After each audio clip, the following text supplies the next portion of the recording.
তারপরে mesh topology এ থেকে। তো এখন কথা বলবো হচ্ছে বাস টপোলজি।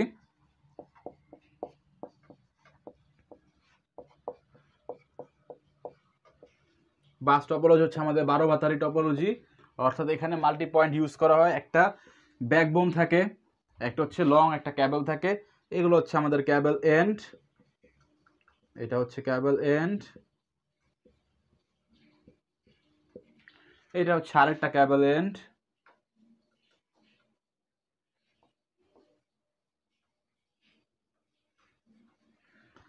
তো এখানে এই বাসের মধ্যে হচ্ছে বাসের মধ্যে করে আমাদের ডিভাইসগুলো কানেক্টেড।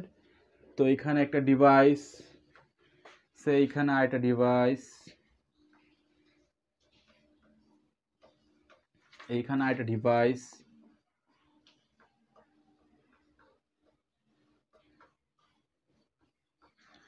তো এখন কথা হচ্ছে যে এইখানে যেটা থাকে এটাকে বলা হয় হচ্ছে ট্যাপ, এগুলোকে বলা হয় হচ্ছে ট্যাপ, এবং তারগুলোকে বলা হয় হচ্ছে ড্রপ লাইন,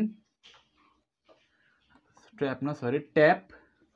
তো এখানে ট্যাপ মানে আর কিচ্ছু না, সোজা কথা একটা লম্বা একটা তার থাকবে আপনার অফিসে। তো সেই লম্বা তারের মধ্যে আপনি বিভিন্ন জায়গায় ছিদ্র করবেন, ছিদ্র করে ওই তারের সাথে হচ্ছে ডিভাইস কানেক্ট করবেন, ছিদ্র করবেন, ছিদ্র করে ডিভাইস কানেক্ট করবেন, ছিদ্র করে ডিভাইস কানেক্ট করবেন। তো এই পাশ থেকে এন্ড, এই পাশেও এন্ড, দুই পাশে কেবল এন্ড। তো এইভাবে হচ্ছে আপনার বাস টপোলজি ফরমেশন হচ্ছে। তো এটা আমাদের কি বলছে, আমরা এখানে হচ্ছে মাল্টি পয়েন্ট ইউজ করা হচ্ছে, এখানে কিন্তু কোনো পয়েন্ট টু পয়েন্ট কানেকশন নেই। এখন ডেটা যখন ট্রাভেল করা শুরু করে এই মাল্টি পয়েন্টের মধ্যে বা বাস টপোলজি এর মধ্যে, তখন কিন্তু আমাদের ডেটা লস হওয়া শুরু করে বা ডেটা হচ্ছে উইক হতে থাকে। যেমন হচ্ছে এখান থেকে আসলো, এই ফার্স্ট ডিভাইস পেলো ডেটাটা, তো সে হচ্ছে যদি রিসিভ করার হয় তো রিসিভ করবে, আর না হলে সেখান থেকে আবার পাস হবে।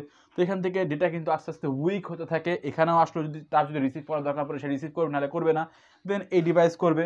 এমন হতে পারে যদি অনেকগুলো ডিভাইস কানেক্টেড থাকে, তাহলে লাস্টে যে ডিভাইস আমাদের যদি সেটা যদি ডেস্টিনেশন হয়, এমন হতে পারে যে সে ডেটা ডেজার্ট ডেটা নাও পেতে পারে। এই জন্য হচ্ছে আমাদের যে বাস টপোলজি রয়েছে, বাস টপোলজি এর মধ্যে স্টেশন নাম্বার, আমাদের যে ডিভাইস নাম্বার, এটা লিমিটেড রাখতে হয়। তো এখানে সুবিধা কি, সুবিধা হচ্ছে যে ক্যাবল কম লাগছে, ক্যাবল কম লাগছে, আর যদি ডিভাইস আমাদের কাছে লিমিটেড হয় তাহলে আমাদের জন্য পারফেক্ট, টাকা পয়সা কম থাকলে।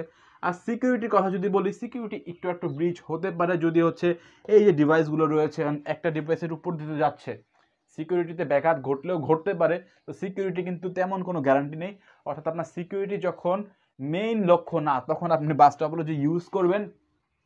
ডিপেন্ডস, এখন আপনার যেরকম, অনেকগুলো তো ফ্যাসিলিটিস সম্পর্কে আপনি অলরেডি জেনে গেলেন, এখন ওইখান থেকে হচ্ছে আপনার যেটা ভালো হয় আপনি সেটা ইউজ করবেন। তো এই গেল হচ্ছে বাস টপোলজি। তো লাস্ট যে টপোলজি নিয়ে কথা বলবো সেটা হচ্ছে হাইব্রিড টপোলজি।